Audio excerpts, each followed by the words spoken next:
जाति कभी नहीं जाती। और इस जाति के कारण क्या हुआ है, ऊपर के तीनों वर्णों में उन्होंने जातियां नहीं बनाई, वर्ण बनाए। क्या बनाए? वर्ण। और हमें क्या बनाई? जातियां। कितनी बनाई?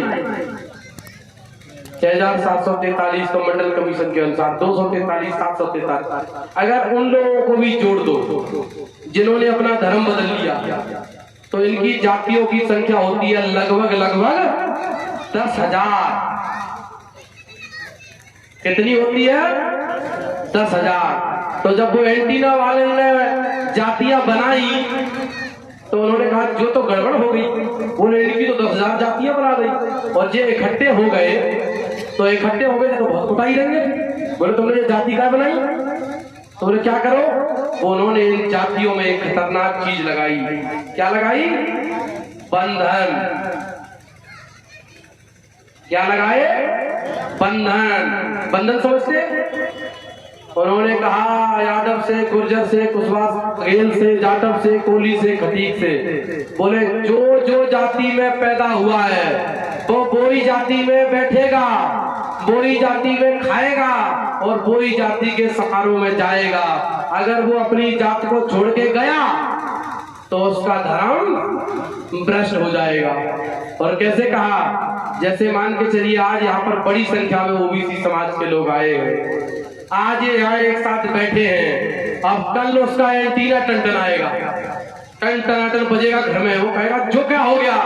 बोले ये चमार, काची, गडरिया, धोबी, धानुक, यादव, गुजर, लोधी, जाट ये एक मंच पर कैसे बैठ गए? उसका एंटीना खतरे में आ जाएगा। क्यों? उसकी व्यवस्था खतरे में आ जाएगी। वो कहेगा कल ही यादव जी, हाय कुशवाहा जी, हाय गुर्जर साहब, जो तो बताओ, तुम ठाकुर साहब हो, ठोर के ठाकुर हो, तुम जो चमार काचियन के चक्कर में पड़ने लगे, तुम बिल के ना जाओगे, बिल के संगे बैठोगे। ठोर के ठाकुर हो, बस जाट साहब का, गुर्जर साहब का एंटीना टन बिल्कुल। बोले महाराज बिल्कुल सही गई। बोले बहुत ही नीचे हो गए हम तक, आज गए सो गए।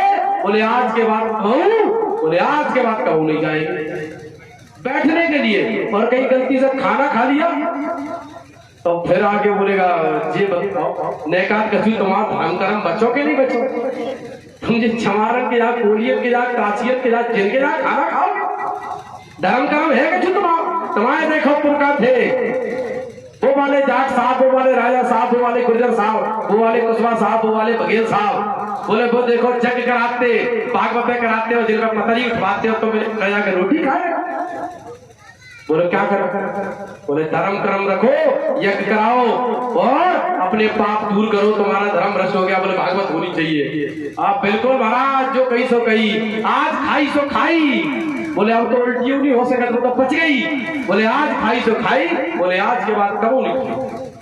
और यही बात उसने कुशवाहा से कही, यही बात उसने बघेल से कही। मेरे 99% गाँव में मुझे भारत की धरती का एक गाँव आज ऐसा नहीं लगा जिसमें SC, ST, OBC समाज के लोग एक साथ बैठते हो, एक साथ खाना खाते हो और एक साथ शादी समारोह में जाते हो। ये तीनों काम नहीं करते हैं। इसलिए इनके कितने टुकड़े हो गए हैं?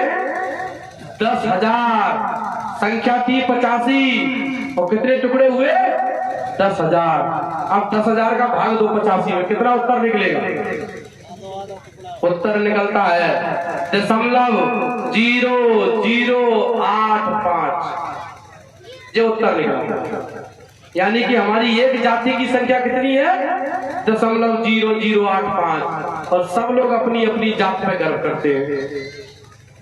आप देखिए ये कौन सी महासभा बनाते हैं? आपने कभी त्रिवेदी महासभा का नाम सुना?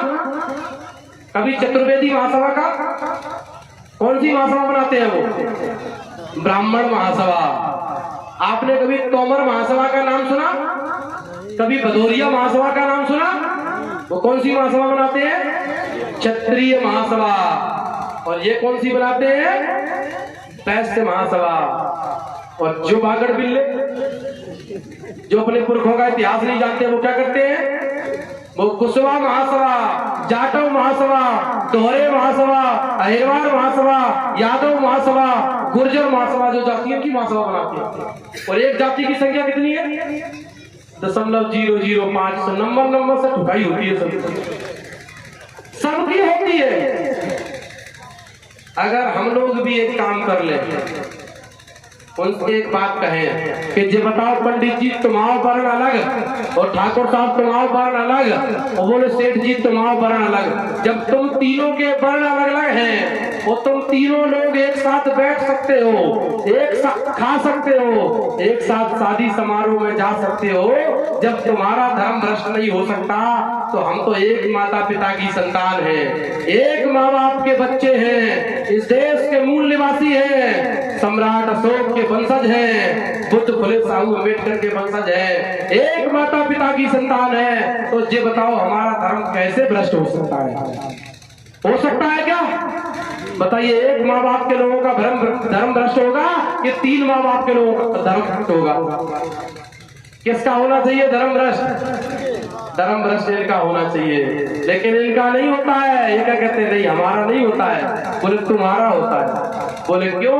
वो जानते हैं कि देश में संविधान लागू है और संविधान के माध्यम से देश में लोकतंत्र लागू है। और अगर इस देश में संविधान और लोकतंत्र लागू है तो वो जानते हैं कि अगर 85% लोग एक साथ बैठ गए, एक साथ खाना खा लिया और एक साथ शादी समारोह में चले गए तो ये तो 85 हैं, इकट्ठे हो जाएंगे और मुंबई पे चुनाव आ गए और एक दम पे इन्होंने अगर एक बटन दबा दिया तो जो अपना राजा बना लेंगे और फिर हमसे गुलामी कराएंगे।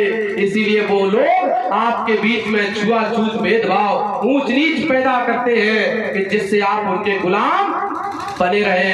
तो बताइए, जब हमारा धर्म भ्रष्ट होता है तो उनका तो बिल्कुल ही नष्ट हो जाना चाहिए, हो जाना चाहिए कि नहीं? और जब उनका नहीं होता तो हमारा भी भ्रष्ट नहीं होता।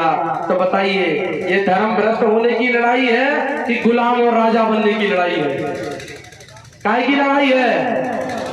ये गुलाम और राजा बनने की लड़ाई है। तो गुलाम बन के रहना चाहिए कि राजा बनना चाहिए? क्या करना चाहिए? राजा बनने के लिए 3 काम करने पड़ेंगे, एक साथ बैठना, एक साथ खाना और एक साथ शादी समारोह में जाना। ये काम ग्वालियर के मिशन व्यवस्था परिवर्तन टीम के लोगों ने शुरू किया है। ग्वालियर में होता है, आपके दतिया में होता है, मुरैना में होता है और बहुत जल्दी भिंड और शिवपुरी में भी हम लोग शुरू करने वाले हैं। क्या काम? पहले हम लोग ऐसे ही एक मीटिंग करते हैं, एक साथ बैठे, फिर इतने लोगों का खाना बताओ कोई बना सकता है? हजारों की संख्या में लोग। तो हमने कहा इतने लोगों का पैसा खर्च होगा तो कैसे बनाएं? तो हमने कहा बताओ सब लोग रोटी खा के आए कि नहीं आए?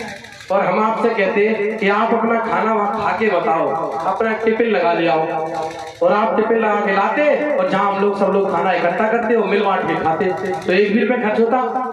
तो मिशन व्यवस्था परिवर्तन की टीम काम करती है। हर पहले रविवार को, तीसरे रविवार को पहले मीटिंग होती है, कैडर कैंप होता है, फिर उसके बाद सब लोग भोजन लाते हैं, सभी जाति के लोग आते हैं, बाल्मीकि से लेके जाट तक, गुर्जर तक, यादव तक, यानी कि SC ST OBC का और मुस्लिम समाज का हर वो वर्ग आता है जो शूद्र वर्ण में आता है। तो वो सब आते हैं, पहले कैडर सुनते हैं, फिर खाना इकट्ठा करते हैं, मिल बांट कर खाते हैं और उसी बीच में अगर किसी के यहाँ शादी आ जाए तो एक साथ शादी समारोह में शामिल होते हैं और पूरे परिवार के साथ शादी समारोह में शामिल होते हैं।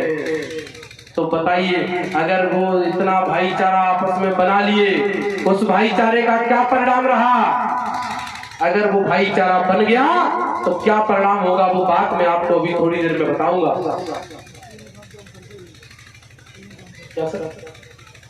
लेकिन हम लोग दैनिक जीवन में तीनों काम करते हैं, वो जानबूझकर नहीं करते। जैसे बस में बैठते हैं किसी के बगल में तो बात जात पूछ कर बैठते हैं, कौन जात का है भैया, तू जात बता। बैठते हैं क्या? नहीं बैठते। हम लोग जब खाना खाते हैं होटल में जाकर तो पूछते हैं कौन जात के आदमी ने बनाओ, पूछते हैं कोई? ये पूछते हैं कौन जात के ने बनाओ, हम नहीं खाएंगे। और अगर टेबल पे कोई 2 लोग पहले से बैठे हो और 6 लोगों की टेबल हो तो क्या हमसे कहते हैं जो वाली टेबल पर नहीं बैठेंगे, जो वाली बैठे? नहीं कहते। तीसरे नंबर की। और ग्वालियर के मेला में गए हो, समारोह है बड़ा बड़ा, तो वहां जब जाते हैं और हम देखते हैं कि बड़ी भीड़ है, तो कोई जा तरफ से निकल रहा, कोई जा तरफ से हुदा मार रहा, कोई जा तरफ से हुदा मार रहा, तो पूछते हैं कौन जात को है भैया तेरे, हमें ठूसा खाए दे दो। पूछते हैं क्या? जब हम तीनों काम करते हैं, अपने दैनिक जीवन में करते हैं, तो क्या हम अपनी गुलामी को मिटाने के लिए कर सकते हैं कि नहीं कर सकते हैं? या आने वाले बच्चों की जिंदगियों को बनाने के लिए कर सकते हैं कि नहीं कर सकते हैं? कौन कौन करने के लिए तैयार है कि हम ये तीनों काम आज से ही शुरू करेंगे? और अगर आपने ये काम तीनों करना शुरू कर दिए, तो जो मेरे ये नन्हे मुन्ने बच्चे जिनको पल्लेदारी भी नहीं मिलने वाली है, अगर ये 3 काम आपने शुरू कर दिए, तो मैं लिख कर देता हूँ, ये राजकुमार बनेंगे, ये राजकुमारी बनेगी। क्यों?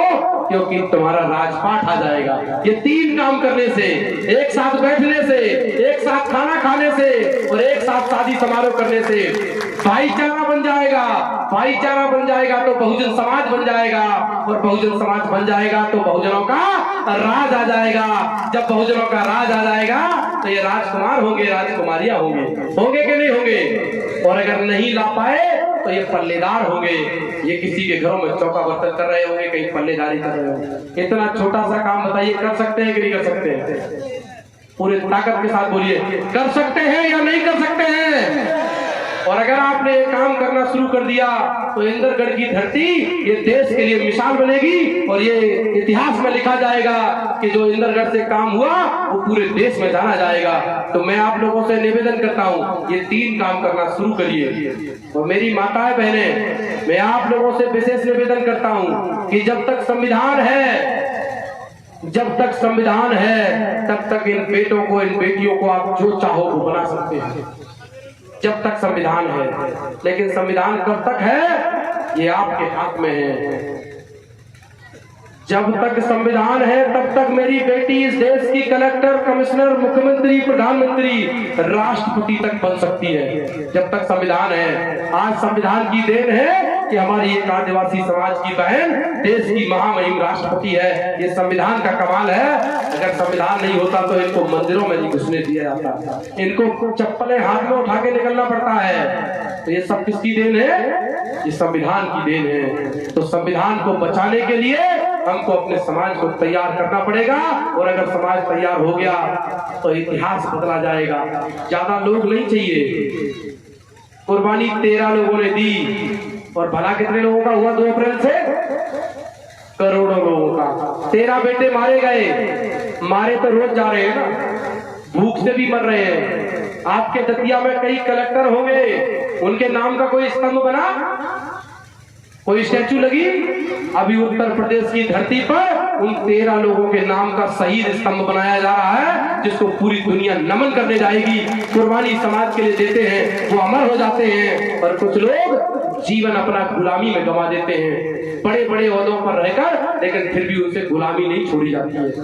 तो हमको वो काम करना है जो इतिहास में दर्ज हो। आगे बढ़ते हैं। तो बताइए, भाईचारा बनाने के लिए हमको काम करना चाहिए कि नहीं करना चाहिए? करना चाहिए या नहीं करना चाहिए? और मेरी माताओं बहनों,